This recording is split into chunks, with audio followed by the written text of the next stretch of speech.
नमस्कार, आपका स्वागत है ट्रांसपोर्ट इमेज में। मैं हूँ विदिशा। आइए नजर डालते हैं अब तक अहम खबरों पर।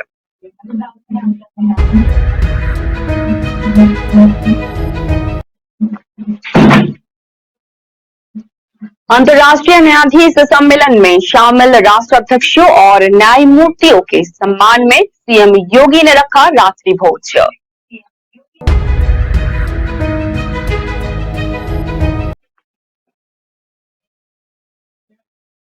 दिग्गज फिल्म अभिनेत्री तबस्सुम गोयल का शुक्रवार को हार्ट अटैक से हुई मौत।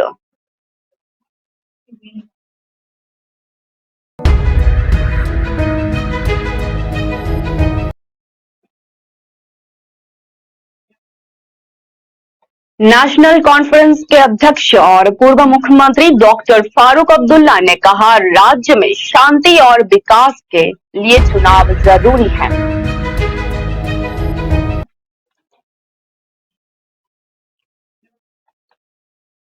रूस के तिमोवस्कयो शहर में हमला, विस्फोट में 4 बच्चों समेत 9 जन की मौत।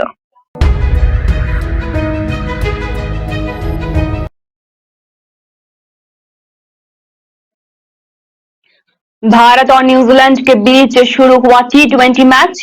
टॉस में जीतकर न्यूजीलैंड करेगा पहले गेंदबाजी।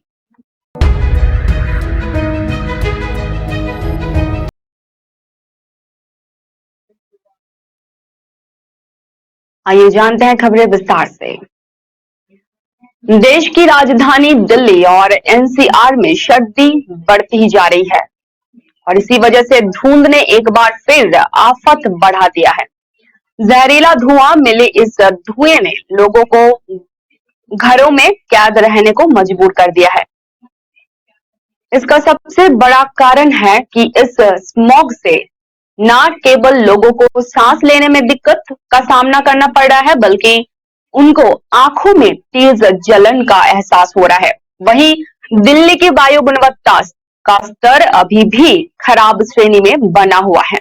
मौसम विभाग से मिली जानकारी के अनुसार दिल्ली में आज यानी रविवार को न्यूनतम तापमान 9 डिग्री और अधिकतम तापमान 26 डिग्री सेल्सियस रिकॉर्ड किया गया है। धुंध की वजह से राजधानी सफेद चादर में लिपटी नजर आ रही है।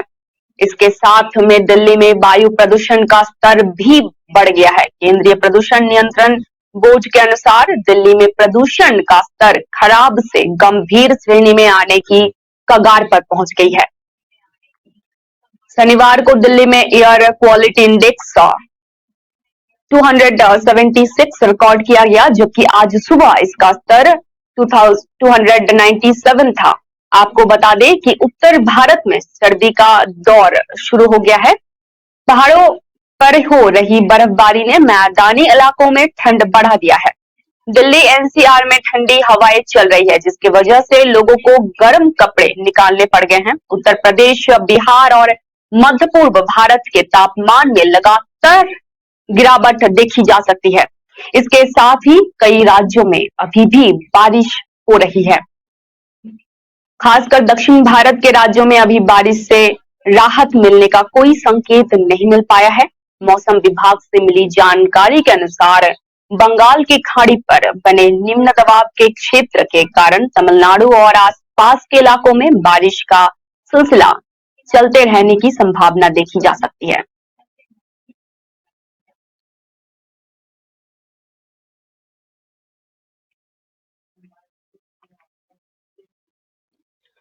धोखे, प्रलोभन या जबरदस्ती धर्मांतरण की घटनाओं को सर्वोच्च न्यायालय ने बेहद गंभीर मानते हुए सोमवार को कहा कि यदि धर्मांतरण के ऐसे मामलों पर रोक नहीं लगाया गया तो देश की सुरक्षा के लिए गंभीर खतरा उत्पन्न हो सकता है।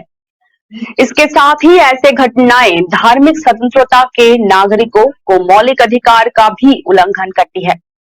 इस टिप्पणी के साथ शीर्ष अदालत ने केंद्र से ऐसे मामलों में दखल देकर प्रभावी रोक लगाने की निर्देश दी है। वही अदालत ने इस मामले पर उठाए गए कदमों पर एक हलफनामा भी दाखिल करने को कहा है। अदालत ने साफ तौर पर चेतावनी देते हुए कहा कि यदि जबरन धर्मांतरण पर रोक नहीं लगाए तो बेहद गंभीर स्थिति उत्पन्न हो सकती है। दिल्ली बीजेपी नेता और अधिवक्ता अश्विनी कुमार उपाध्याय की याचिका पर एम.आर. शाह और हिमा कोहली की झारखंड पीठ ने ये आदेश पारित किया है। इस मसले पर अगली सुनवाई अब 28 नवंबर को ही होगी।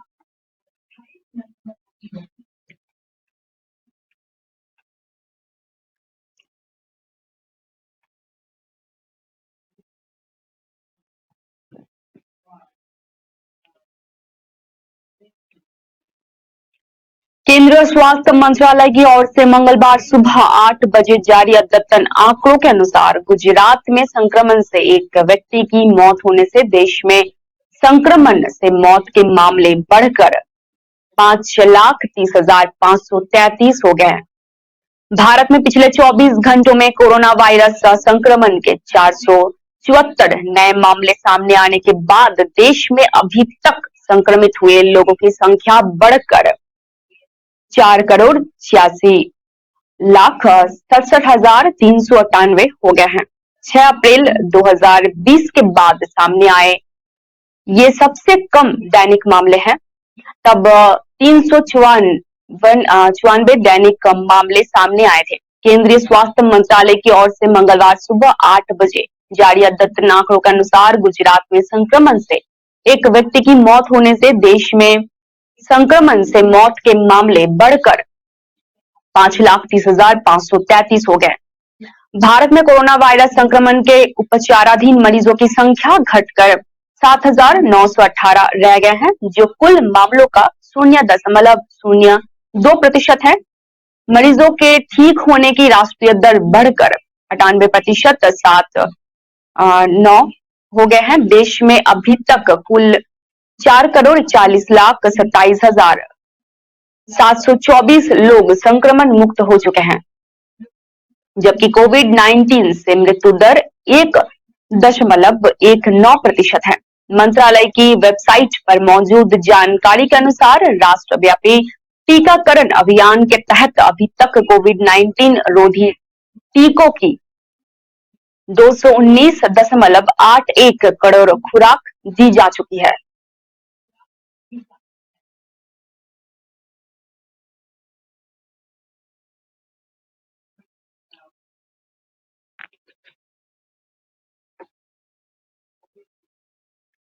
नेपाल में नई सरकार चुनने के लिए मतदान जारी है।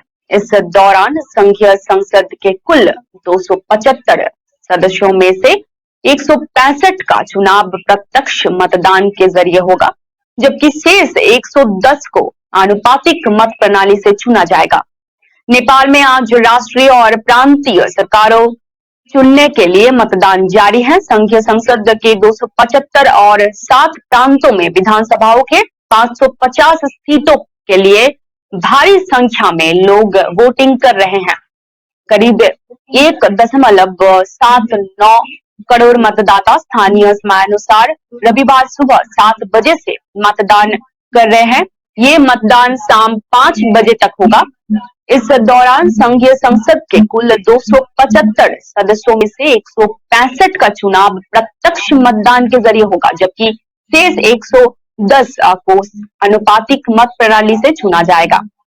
इसी तरह प्रांतीय विधानसभाओं के कुल 550 सदस्यों में से 330 का चुनाव प्रत्यक्ष मतदान से होगा, जबकि 220 का आनुपातिक मत प्रणाली से चुना जाएगा। मतदान समाप्त होते ही मतगणना और नतीजे आने शुरू हो जाएंगे। हालांकि अंतिम परिणाम आने में करीब 1 सप्ताह का समय लग सकता है। नेपाल की चुनावी राजनीति पर करीबी नजर रखने वाले विशेषज्ञों का मानना है कि इस बार भी त्रिशंकु सरकार ही बनेगी। मोटे तौर पर राष्ट्रीय स्तर पर स्थित सरकार के गठन की उम्मीद कम ही है, क्योंकि बीते 1.5 दशक से राजनीतिक अस्थिरता से जूझ रहे नेपाल में इस बार भी चुनावों में किसी दल को स्पष्ट बहुमत नहीं मिलता दिख रहा है। हालांकि चुनाव पूर्व हुए कई सर्वेक्षणों में दावा किया जा रहा है कि राष्ट्रीय स्तरों पर सत्तारूढ़ गठबंधन की वापसी तय है।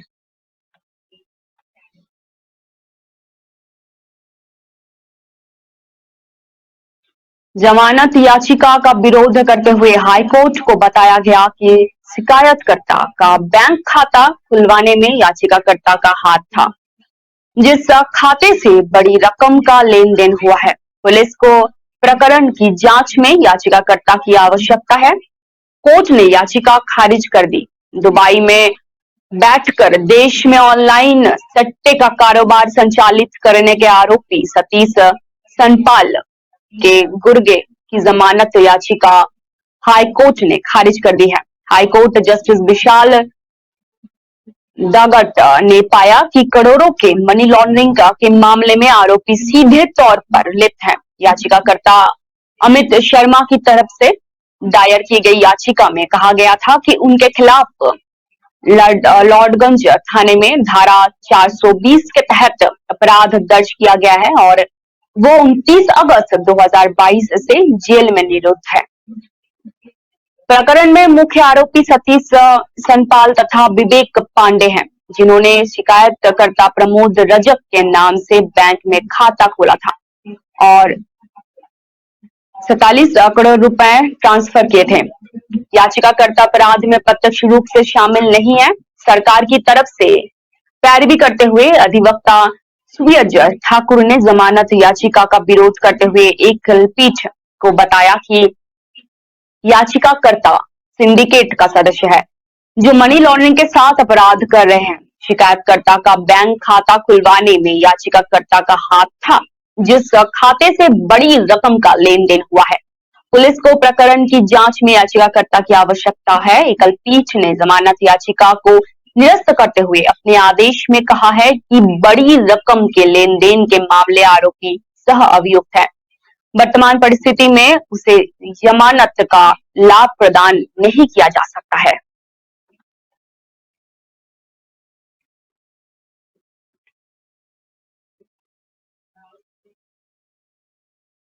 वाराणसी में एक सप्ताह पहले यहां न्यूनतम तापमान 15 डिग्री सेल्सियस था, वो भी कम होते होते 10 डिग्री सेल्सियस पर आ गया है।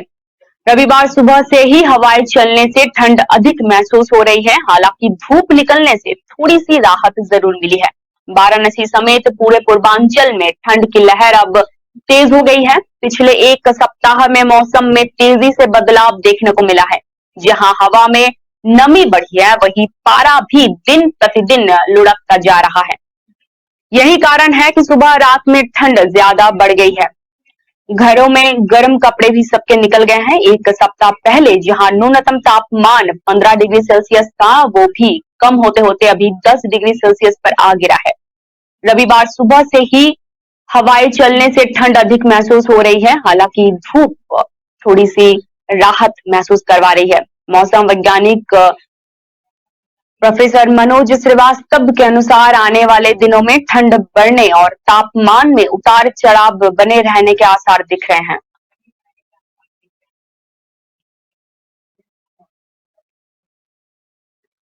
अजय देवगन की बहुप्रतीक्षित फिल्म और साल 2015 में आए उनकी mystery crime thriller film Drishyam का दूसरा भाग सिनेमाघरों में रिलीज हो चुकी है। इस फिल्म में एक बार फिर अजय देवगन विजय सलगावर बन के बॉक्स ऑफिस पर धमाल मचा रहे हैं। आपको बता दें कि भले ही बॉलीवुड के लिए ये साल बहुत अच्छा नहीं रहा, पर साल के अंत में अजय देवगन की दृश्यम 2 ने बॉक्स ऑफिस पर तहलका मचा दिया है। फिल्म ने ओपनिंग डे पर ही बम्पर कमाई की है। अभिषेक पाठक द्वारा निर्देशित सस्पेंस क्राइम फिल्म ने ओपनिंग डे पर शानदार प्रदर्शन करते हुए पहले ही दिन 15.38 करोड़ रुपए की कमाई कर डाली। इतना ही नहीं, ये साल 2022 की दूसरी सबसे बड़ी ओपनर भी बन गई है। इस फिल्म ने राम सेतु, भूल भुलैया 2 समेत 8 फिल्मों को पछाड़ दिया है। शनिवार को दृश्यम 2 ने 21.20 करोड़ रुपए का कलेक्शन किया है। इस फिल्म की कुल कमाई 36.58 करोड़ रुपए की गई है। फिल्म को लेकर दर्शकों के उत्साह का आलम यह है कि दृश्यम 2 के लिए मल्टीप्लेक्स चेन ने मिडनाइट शो भी अरेंज किया है।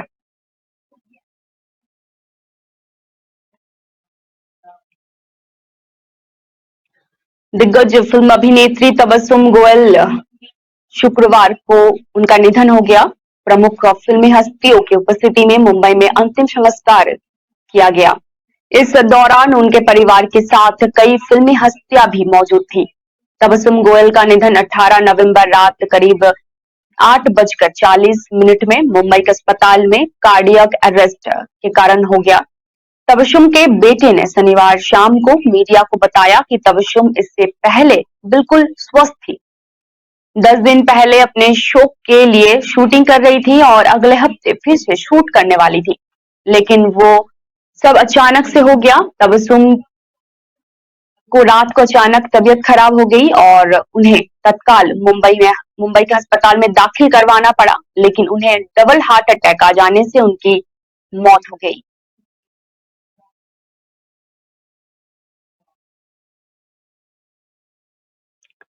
राष्ट्रीय मत्स्य विकास बोर्ड हैदराबाद ने मध्य प्रदेश मत्स्य महासंघ को विशेष कार्य और उपलब्धियों पर विशेष श्रेणी में उत्कृष्ट पुरस्कार देने की घोषणा की है। दमन में आगामी 21 नवंबर को आयोजित राष्ट्रीय कार्यक्रम में मध्य प्रदेश मत्स्य महासंघ को केंद्रीय मत्स्य पशुपालन मंत्री परषोत्तम रुपाला और राज्य मंत्री डॉक्टर संजीव बालियान, राज्य मंत्री डॉक्टर मुरुगन इस उपलब्धि के लिए मध्य प्रदेश मत्स्य महासंघ को 5 लाख रुपए की राशि का पुरस्कार, प्रशस्ति पत्र और स्मृति चिन्ह प्रदान करेंगे। जनसंपर्क अधिकारी अरुण राठौर ने शनिवार देर शाम इसकी जानकारी देते हुए बताया कि मध्य प्रदेश मत्स्य महासंघ के अध्यक्ष और विभागीय मंत्री तुलसी सिलावट ने इसके लिए केंद्र सरकार और केंद्रीय मंत्री को धन्यवाद दिया है। उन्होंने इस विशेष उपलब्धि के लिए मत्स्य महासंघ की सभी मछुआ सोसाइटी और मछुआरों को बधाई और शुभकामनाएं भी दी।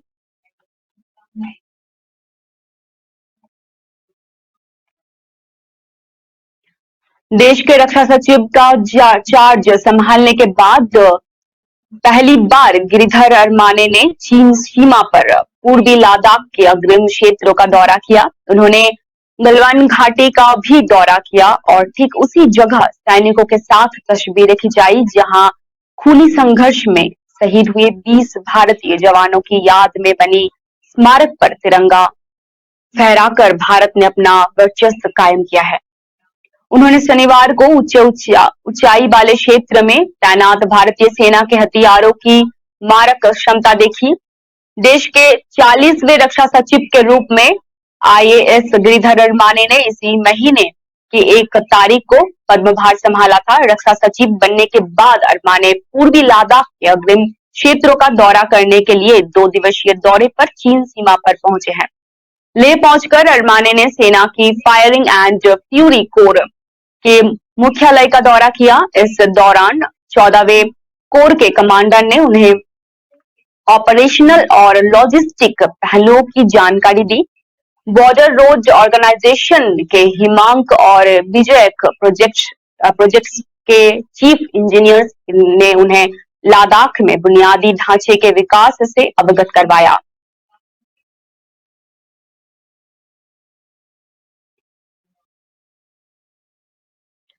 नेशनल कॉन्फ्रेंस का अध्यक्ष और पूर्व मुख्यमंत्री डॉक्टर फारूक अब्दुल्ला ने शनिवार को कहा कि राज्य में शांति और विकास के लिए जल्द से जल्द चुनाव करवाना जरूरी है। उन्होंने कहा कि इस समय कहीं पर भी किसी की भी बात नहीं सुनी जाती है और ऑफिसर्स शाही पूरी तरह हावी है। इसके साथ ही उन्होंने ये भी स्पष्ट किया है कि उन्होंने पार्टी के अध्यक्ष पद से इस्तीफा नहीं दिया, बल्कि अगले माह नेशनल कॉन्फ्रेंस के अध्यक्ष के चुनाव है और हमारा कोई भी कार्यकर्ता इसमें हिस्सा ले सकता है। वो अखनूर में मॉडर्न नोट बुक फैक्ट्री का उद्घाटन करने के अवसर पर मीडिया कर्मियों से बात कर रहे थे। इस दौरान उन्होंने कहा कि इस राज्य के निर्माण में महाराजा गुलाब सिंह और जनरल जोरवार सिंह का अहम योगदान रहा। उनके योगदान से ही हमारे सरहदें गिलगित और तिब्बत तक फैली थी। उन्होंने कहा कि वर्ष 1947 में देश के विभाजन के बाद दो देश बनने के बाद जिया खान ने शेख साहब को पाक के साथ जाने के लिए कहा था, लेकिन तब हमने भारत के साथ ही राज्य जम्मू कश्मीर को रखने का फैसला लिया था।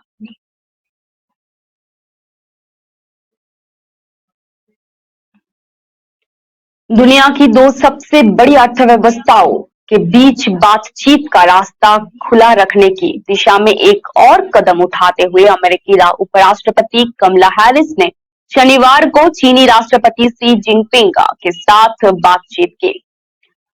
हैरिस और शी ने शनिवार को बैंकॉक में एशिया प्रशांत आर्थिक सहयोग मंच के शिखर सम्मेलन में एक बंद कमरे में हुए बैठक के दौरान अपने विचार एक दूसरे के साथ साझा किए। हैरिस ने एक ट्वीट में कहा कि मैंने राष्ट्रपति शी का अभिवादन किया। उन्होंने लिखा, मैंने राष्ट्रपति बाइडेन के उस बयान का जिक्र किया जिसमें उन्होंने राष्ट्रपति शी के साथ 14 नवंबर की अपनी मुलाकात के दौरान जोर देते हुए कहा था कि हमें दोनों देशों के बीच प्रतिस्पर्धा के जिम्मेदाराना प्रबंधन के लिए बातचीत का रास्ता खुला रखना चाहिए। चीन के विदेश मंत्रालय के एक संक्षिप्त बयान में इंडोनेशिया के बाली में G20 शिखर सम्मेलन में बाइडेन शी की बैठक का भी संदर्भ किया गया, जिसे उसने पारस्परिक संबंधों को आगे बढ़ाने के लिए रणनीतिक और रचनात्मक करार दिया है। बयान में कहा गया है कि उम्मीद है कि उपराष्ट्रपति कमला हैरिस दोनों देशों के संबंधों को पटरी पर लाने की दिशा में चीन के साथ सक्रिय भूमिका निभाएंगे।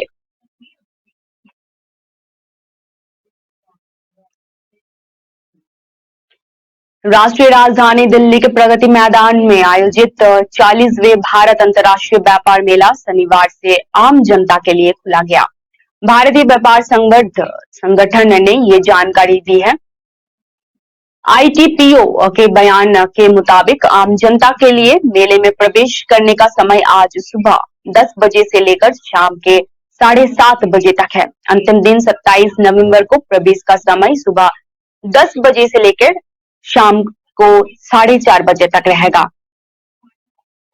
ITPO ने हर दिन मेले में एक बार में 30 से 35 हजार दर्शकों को ही प्रवेश देने की योजना बनाई है। बयान में साफ कर दिया गया है कि प्रगति मैदान के प्रवेश द्वार पर टिकट की बिक्री नहीं हो रही है।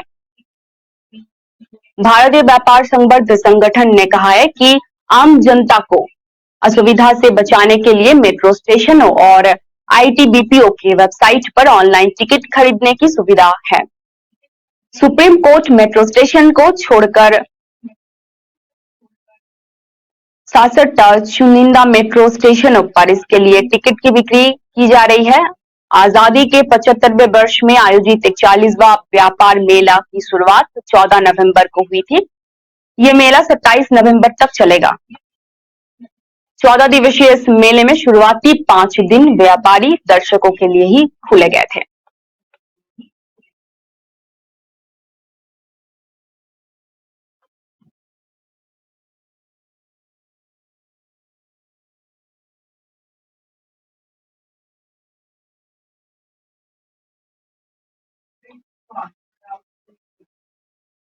अब तक के लिए इतना ही। धन्यवाद।